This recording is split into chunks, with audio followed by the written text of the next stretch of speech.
어느 날 저녁에 퇴근하고 아내가 차려주는 저녁밥을 국에 말아서 아주 맛있게 먹고 있었는데 제 아내가 저를 물끄러미 쳐다보더니 이런 말을 했습니다.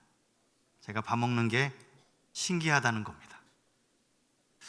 밥 먹는 게 뭐가 그렇게 신기하냐라고 물으니까 대답이 이랬습니다. 당신, 내가 이 국에다가 독약이라도 탔으면 어쩌려고 그렇게 아무렇지도 않게 밥을 먹느냐는 것이었습니다. 여러분, 제가 그 말을 듣고 어떻게 했을까요? 갑자기 숟가락을 내려놓고 국을 유심히 쳐다보면서 정말 이 국 안에 독약이 들어있는가 국그릇을 유심히 살폈을까요?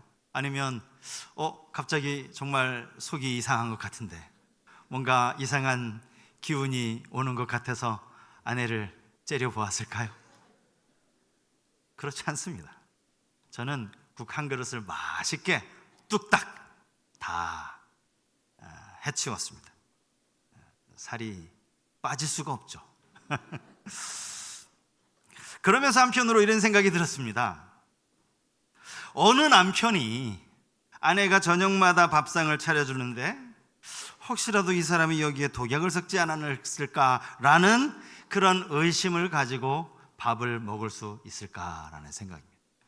남편들 여러분 그렇습니까? 그렇지 않죠. 아마 그렇게 매일 밥을 식사를 할 때마다 그런 의심을 한다면 그 부부는 더 이상 함께 살지 못할 겁니다. 반대로 아내도 마찬가지입니다. 야근하고 저녁 늦게 퇴근하는 남편을 보면서 이 사람이 진짜 회사에서 야근한 거 맞아? 직장에서 그대로 온 거 맞나? 라는 의심을 한다면 그 부부 또한 오래 가지 못할 겁니다. 왜냐하면 부부 사이에서 가장 중요한 것은 서로를 향한 신뢰이기 때문이죠. 사회도 마찬가지 아닙니까? 여러분, 사람이 사람을 믿지 무엇을 믿습니까? 그런데 사람이 사람을 믿을 수 없는 그런 시대가 되어버렸습니다. 사회가 악해지면서 이제는 사람을 신뢰하면 안 되는, 아니 신뢰할 수도 없고 신뢰해서도 안 되는, 사람을 누군가가 신뢰했다가는 당연히 믿는 도끼에 발등이 찍히는, 신뢰하는 것이 오히려 이상해진 그런 사회가 되어버렸다는 거죠. 현대를 그래서 불신사회라고 부르지 않습니까? 여러분, 이 말은요 참 안타깝게 우리가 들어야 돼요. 어쩌다 사회가 이렇게 되었을까 말이죠. 여러분, 신자가 하나님을 불신한다는 것, 이것은 안타까운 상황이 아니라 아주 심각한 상황이라고 이야기해야 할 것입니다. 신자에게 있어서 가장 무서운 병은 바로 하나님을 불신하는 것이기 때문입니다. 여러분, 우리는 세상에서 신자라고 불립니다. 믿지 않는 사람들 사이에서 우리를 신자라고 부르죠. 우리 자신을 또한 신자라고 자신 있게 말합니다. 신자, 믿는 자라는 뜻 아닙니까? 전능하신 하나님의 살아계심을 믿고 독생자 예수 그리스도의 그 십자가의 구속을 믿는 사람, 그가 바로 신자입니다. 신자가 불신한다는 말, 이것이 처음 들으면 좀 이상하게 들리실지도 모르겠어요. 여기서 말하는 이 불신은 아예 하나님의 존재를 믿지 않는 그런 불신이 아닙니다. 그야말로 그는 불신자죠. 문제는 우리가 평소 때는 믿음이 있는 것 같고 믿음 생활에 아무런 문제가 없는 것 같아요. 정말 믿음이 신실한 사람 같습니다. 그런데 어떤 상황에 부딪히게 될 때 믿음을 잃어버리게 되는 거죠. 내가 믿음이 있었나 마치 믿음이 없었던 것처럼 그렇게 살아간다라는 것이죠. 오히려 그때야말로 우리 안에 있는 믿음이 작동을 해야 하는데 이게 작동이 안 되는 거예요. 얼마 전에 이 찬양대실 지하의 옆에 그 양수기가요, 비가 많이 오면 양수기가 작동을 해야 되는데 이 양수기가 고장났어요. 사실은 그걸 일일이 살필 수가 없다 보니까 그 고장난 채로 그냥 이 물이 다른 곳으로 흘러나가지를 못해서 그 지하가 좀 물에 잠겼던 적이 있습니다. 작동을 해야 되는데 작동을 하지 않는 거죠. 우리의 믿음이 지금 작동이 돼야 되는데 작동이 다 되지 않으니까 하나님이 어디 계신지, 하나님을 향한 믿음을 잃어버리게 되는 겁니다. 시편 42편 3절에 보면 이런 말씀이 나옵니다. 사람들이 종일 내게 하는 말이 내 하나님이 어디 있느냐 하오니 내 눈물이 주야로 내 음식이 되었도다. 이 시편 아마 아시는 분들이 많이 계실 거예요. 이 시인이 참 어려운 상황을 당한 것 같습니다. 그래서 그를 지켜보는 많은 사람들이 이 사람을 가리켜 이야기하죠. 네가 믿는 하나님 도대체 어디 있느냐? 그럼에도 불구하고, 사람들의 비난과 조롱에도 불구하고 이 시인은 끝까지 하나님을 향한 믿음을 놓치지 않습니다. 오히려 그는 원망 대신 찬송으로 하나님 앞에 믿음을 고백하고 있다라는 거죠. 어떠한 고난과 어려움을 만나더라도 우리가 이 시인처럼 믿음을 고백할 수 있다면 얼마나 좋겠어요. 하지만 많은 신자들이 오히려 믿음을 잃어버리고 하나님을 찾지도 않습니다. 하나님을 찾지 못하니 낙심할 수밖에 없죠. 그러기에 믿는 자들에게 진짜 중요한 것은 우리 앞에 불신의 벽이 서 있을 때마다 그 벽을 뛰어넘는 것입니다. 어려운 일이 찾아올 때마다 우리 안에 하나님이 없다라고 말할 것이 아니라 그 불신의 벽을 뛰어넘으라는 겁니다. 오늘 우리가 읽은 이 본문의 배경을 제가 잠깐 설명을 드리겠습니다.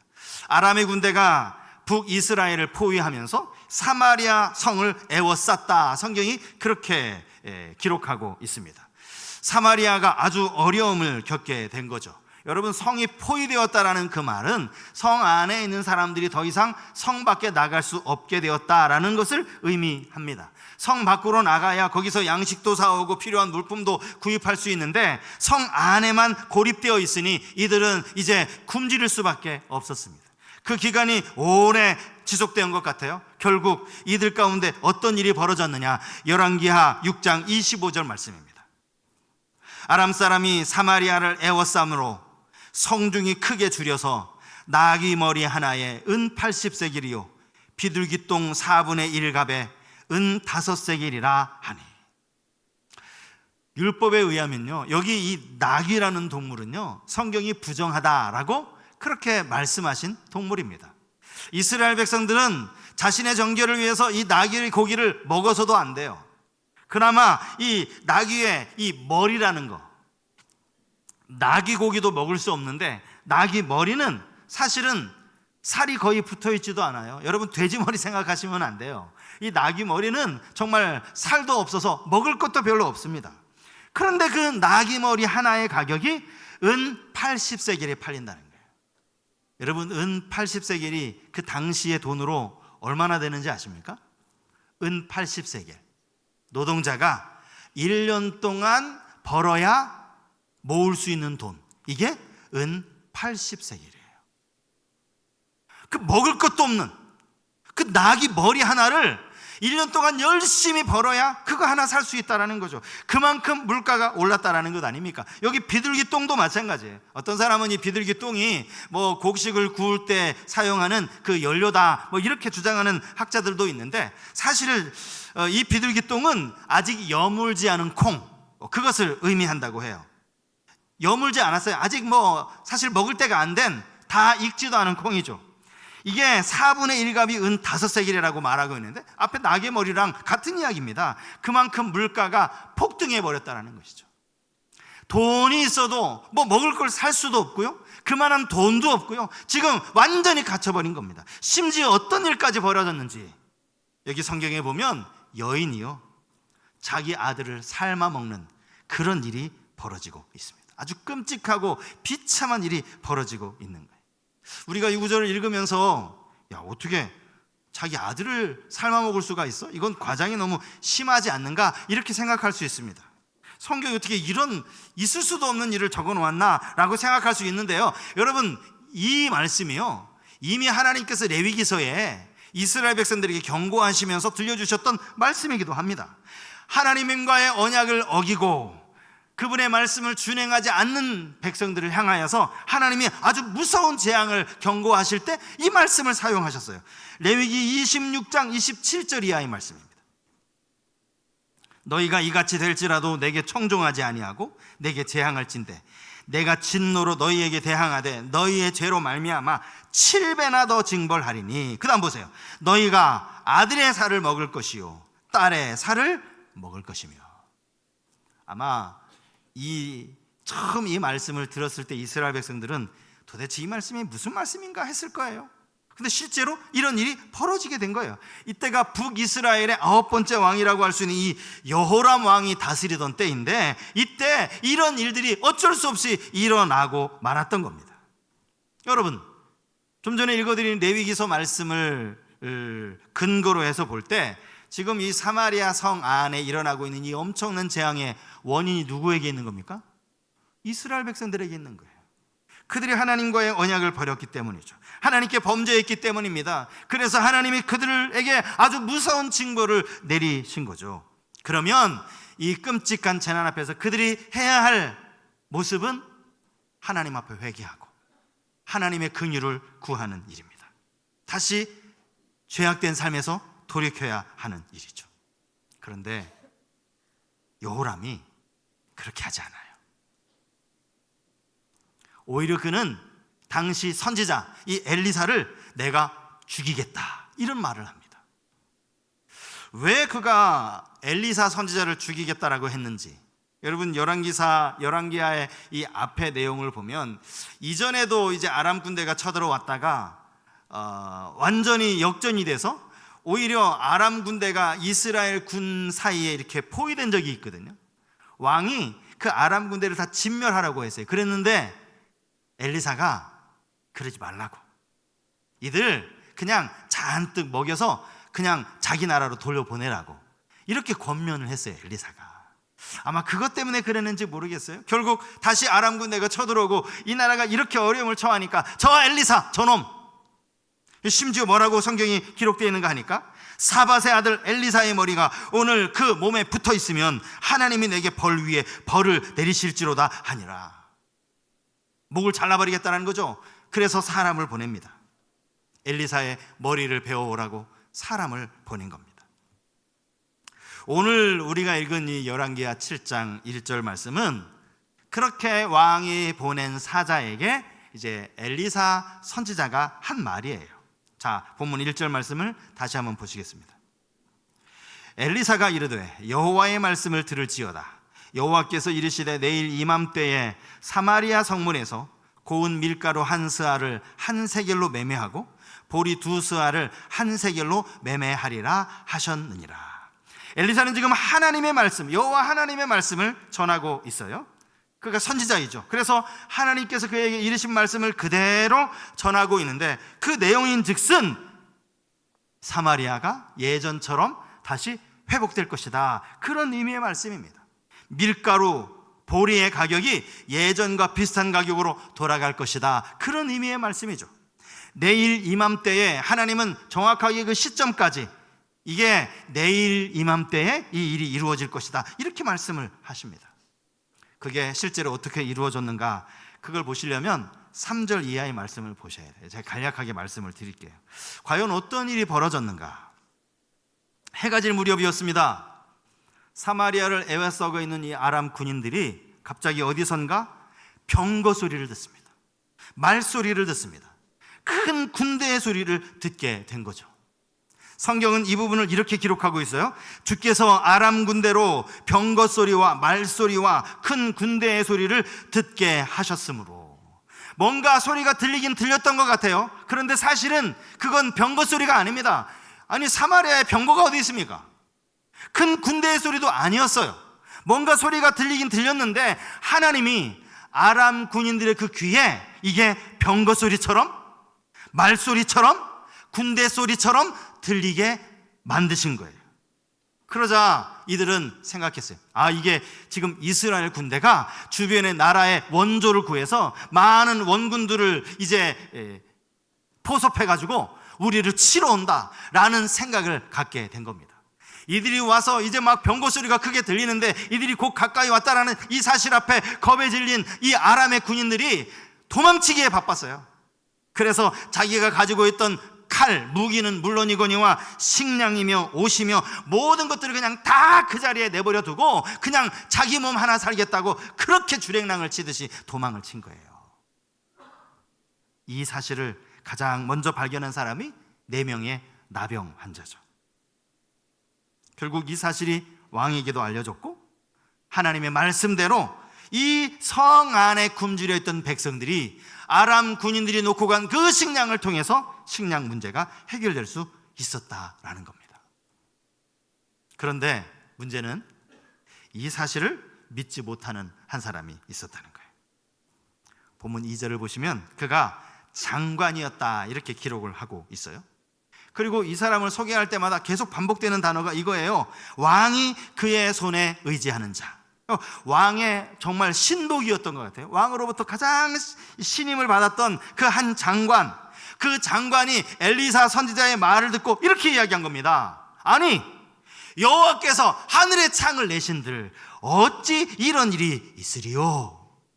그 말도 안 되는 이야기지. 아니, 하늘이 뚫려서 저 하늘에서 막 보리가 내려오고 밀이 내려오고 그렇게 하지 않는 한 어떻게 그런 일이 있을 수 있겠느냐? 있을 수 없다라고 이야기를 한 겁니다. 여러분, 여호람이요, 비록 북이스라엘의 왕이고 북이스라엘은 선한 왕이, 하나님 보시기에 선한 왕이 한 명도 없었잖아요. 그가 악한 왕이기는 했지만 그럼에도 불구하고 그는 이스라엘 백성이고 하나님의 택한 백성입니다.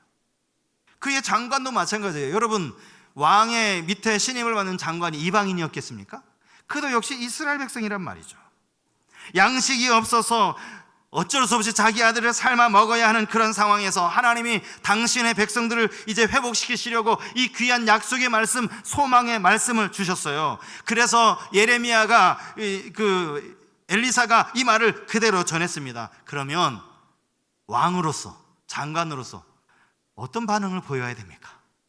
할렐루야, 이제야 우리가 이 식량의 난에서 살아날 수 있겠구나. 아이고, 우리가 하나님 앞에 범죄했는데 그래도 하나님이 이 땅을 버리지 않으셨구나, 이 백성을 버리지 않으셨구나, 감사한 일이지, 빨리 그렇게 됐으면 좋겠다, 이런 긍정의 말을 하고 소망의 말을 해야 되는 거 아니냐고요. 그런데 오히려 반대의 말을 합니다. 장관은 엘리사 선지자의 말을 불신합니다. 그게 엘리사 선지자의 말을 불신하는 것뿐만 아니라 그 말을 전한 여호와 하나님을 믿지 못하는 그러한 모습이었다는 거예요. 여러분, 우리의 삶에도요, 이런 어떤 어렵고 힘든 상황 가운데 이 불신의 벽에 가로막힐 때마다 이 불신의 벽을 우리가 넘어설 수 있어야 되는데, 오늘 본문에서 이 불신의 벽을 우리가 과연 어떻게 넘어설 수 있을 것인가, 본문에서 제가 두 가지로 한번 그 방법을 생각해 보았습니다. 첫 번째는요, 상황이 아니라 전능하신 하나님을 바라보는 거예요. 하나님을 묵상해야 한다는 겁니다. 열왕기하 6장 16절 말씀을 한번 보시겠습니다. 열왕기하 7장인가요? 7장이죠. 16절 말씀. 백성들이 나가서 아람 사람의 진영을 노략한지라 이에 고운 밀가루 한 스아에 한 세겔이 되고 보리 두 수아가 한 세겔이 되니 여호와의 말씀과 같이 되었고. 지금 앞에서 1절에서 선지자가 했던 말이죠. 그 말이 정확하게 이루어졌음을 우리에게 보여주는 말입니다. 성경은 이것이 여호와의 말씀과 같이 되었다 이렇게 기록하고 있어요. 왜냐하면 1절 말씀이 엘리사가 이야기했지만 그 말이 엘리사의 말이 아니거든요. 하나님의 말씀이거든요. 그리고 1절을 가만히 보시면 이 말이 반복돼요. 여호와의 말씀을 들을지어다 여호와께서 이르시되 라는 이 구절이 반복됩니다. 하나님이 이 말씀하셨다는 거예요. 전능하신 하나님께서 우리의 생각으로는 도무지 일어날 수 없는 놀라운 일을 말씀만 하신 것이 아니라 그 말씀 그대로 이루셨다라는 그런 의미이죠. 하나님이 하신 겁니다. 사실 민수기에 보면요, 이와 비슷한 사건이 민수기에도 기록이 되어져 있습니다. 민수기 하면 이스라엘 백성들이 광야에서 지낼 때 아닙니까? 광야에서 하나님이 매일같이 먹여주시던 만나를 양식으로 삼았던 이스라엘 백성들이 어느 날 보니까 울기 시작했어요. 막 울고 있어요. 무엇 때문에 우나 보니까 고기 먹고 싶다고 우는 거예요. 우리가 언제까지 이 만나를 먹어야 되는가? 우리 제발 좀 고기 좀 먹고 싶다. 그래서 울기 시작한 거예요. 답답한 모세가 하나님 앞에 기도하죠. 그때 하나님이 뭐라고 말씀하시는 거 아니까? 내가 저들에게 고기를 먹게 하겠다, 이 말씀하죠. 한 번이 아니라 저들 아예 고기 냄새가 질릴 때까지, 고기 냄새가 너무 싫다, 물릴 때까지 한 달 동안 내가 저들에게 고기를 먹게 하겠다. 하나님이 이렇게 모세에게 말씀하세요. 그랬더니 모세가 뭐라고 대답했는지 아십니까? 민수기 11장 21절과 22절 말씀입니다. 모세가 이르되 나와 함께 있는 이 백성의 보행자가 60만 명이 온대 주의 말씀이 한 달 동안 고기를 주어 먹게 하겠다 하시오니 그들을 위하여 양떼와 소떼를 잡은즉 조카오며 바다의 모든 고기를 모은들 조카오리이까. 모세가 하나님의 말씀을 못 믿은 거예요. 하나님, 여기 보행자만 60, 이 보행자라는 말은요, 당시 장정, 남자 장정을 의미하는 거예요. 장정이 60만이었다라는 이야기는 아이와 여자들까지 합치면 거의 200만 명이 넘었다라는 그런 이야기죠. 하나님, 여기 200만 명이 넘어요. 아니, 이들을 위해서 한 달 동안 고기를 주시겠다고요? 아니, 그만한 소가 어디 있고 그만큼 많은 양이 도대체 어디 있느냐고요. 이스라엘 백성들이 지금 광야를 지났는데 소가 양이 뭐 몇 마리나 되겠습니까? 하나님, 저 바다의 고기를 잡은들 얼마나 잡아야 이들이 한 달 동안 먹일 수가 있겠느냐고. 하나님 무슨 말씀을 그렇게 하시느냐고. 모세가 이 말을 못 믿는 거예요. 그랬더니요, 하나님이 모세를 무섭게 책망하십니다. 민수기 11장 23절 우리 한번 같이 읽을까요? 민수기 11장 23절 같이 한번 읽겠습니다. 시작. 여호와께서 모세에게 이르시되 여호와의 손이 짧으냐? 내가 이제 내 말이 내게 응하는 여부를 보리라. 무섭게 말씀하신, 야, 내 손이 짧으냐? 내 말이 어떻게 응하는지 네가 보게 될 것이다. 그리고 하나님은 그 밤에 동풍을 불게 하십니다. 그래서 그 동풍, 그 거센 동풍에 메추라기를 이스라엘이 있는 그 지면에 수북히 쌓아두세요. 그 동풍에 밀려온 메추라기가 그 지면에 쌓였는데 성경에 보면 2규빗만큼 쌓였다 그렇게 나와요. 여러분, 2규빗이 뭔가 하면 1m예요. 1m. 지상으로 1m 이 넘치도록 그렇게 메추라기 떼가 잔뜩 쌓아놓도록 하나님이 역사하신 겁니다. 그들이 그 메추라기를 구워서 먹었죠. 고기를 먹었죠. 내게 주어진 환경보다 우리는 하나님을 묵상해야 합니다. 전능하신 하나님. 신약 성경에 보면 배를 타고 건너가던, 갈릴리 바다를 건너던 그 제자들에게 바람이 불기 시작했습니다. 큰 바람이 일고 풍랑이 일기 시작했습니다. 그것이 저녁 때부터 불기 시작했다라고 성경이 기록하고 있고, 그것이 사경이 다 되도록 그렇게 새벽까지 바람이 불고 있었습니다. 그때 제자들이 바람을 쳐다본다는 것, 그것은 어쩌면 아무 의미 없는 일입니다. 여러분, 거기 어부 베드로도 있었죠? 풍랑을 째려보면 그 풍랑이 잔잔해집니까? 그렇지 않다라는 거예요. 지금 이 상황에서 풍랑을 바라보는 건 그건 아무 의미 없다라는 거예요. 오히려 그들은 자기에게 지금 찾아오시는, 물리를 처벅처벅 자기들을 구원하려고 찾아오시는 예수 그리스도를 바라보아야 된다는 것이죠. 그 풍랑 볼 필요 없어요. 주님을 바라보면 돼요. 내게로 걸어오라 말씀하시는 그 주님, 여러분 실제로 베드로가 물리를 걸었다는 사실 아닙니까? 언제까지 걸었는지 아세요? 예수님 쳐다보고 있을 때까지 걸었어요. 예수님에게서 시선이 탁 돌리니까 바닷물에 빠졌어요. 예수님 쳐다볼 때까지. 우리는 주님을 바라봐야 됩니다. 주님을 바라보지 않고는 우리의 상황에 매몰되기가 쉽습니다. 앞에서 말씀드렸던 시편 42편의 그 시인의 결단을 우리는 여기에서 찾아볼 수 있어요. 네가 믿는 하나님 도대체 어디 있냐? 막 사람들이 조롱하고 눈물이 음식이 될 그 상황에서 이 시인이 고백하는 것, 시편 42편 5절 말씀을 보십시오. 내 영혼아, 내가 어찌하여 낙심하며 어찌하여 내 속에서 불안해하는가? 너는 하나님께 소망을 두라. 그가 나타나 도우심으로 말미암아 내가 여전히 찬송하리로다. 할렐루야. 하나님께 소망을 두라. 옛날 성경은요, 하나님을 바라라 이렇게 되어 있어요. 우리 찬양에도, 복음성가에도 하나님을 바라라 이렇게 되어 있죠. 하나님을 바라보는 거예요. 풍랑 바라보지 않고, 상황 바라보지 않고, 나를 비우는 사람들 바라보지 않고 하나님 바라보는 거예요. 여러분, 내가 지금 처한 상황을 사람은 모를 수 있어요. 여러분, 착각하지 마세요. 하나님도 내 사정 모를 거야. 착각하지 마십시오. 하나님도 모르신다고 생각하지 마세요. 하나님은 너무나 잘 알고 계십니다. 하나님께 맡기는 거예요. 하나님을 바라보는 거예요. 하나님께 부르짖는 거예요. 이런 은혜가 여러분 모두에게 있기를 축복합니다. 또 하나는요, 이건 좀 부정적인 의미예요. 오늘 본문이 그렇게 나와 있으니까. 불신이 가져다주는 무서운 결과를 명심하라는. 불신이 가져온 무서운 결과. 여기 장관이죠. 참 신기한 것은 성경이 계속 이 장관을 소개할 때마다 왕이 신임하는 장관이었다는 거예요. 왕이 의지하는 장관이었다는 거예요. 그런데 모르겠습니다. 그렇게 왕으로부터 신임을 받는 장관이었는지는 몰라도 그는 하나님의 말씀을 멸시했어요. 조롱했어요. 선지자의 말을 들은 이 장관이 불신의 말을 한 거죠. 여러분, 이게 단순한 불신이 아니에요. 저는 이게 하나님을 향한 조롱이라고 생각합니다. 그게 왜 조롱이야? 여러분, 조롱이 뭔지 아세요? 조롱이 뭐 그냥 막 손가락질을 하고 막 놀리는 것만 조롱이라고 생각하는데 아니에요. 하나님이 하신 말씀을 믿지 않는 거. 에이, 그런 일이 어디 있어? 그 하나님의 말씀에 대해서 비웃는 거, 여러분, 이게 조롱입니다. 이것도 조롱이에요. 그가 지금 하나님을 조롱하고 있어요.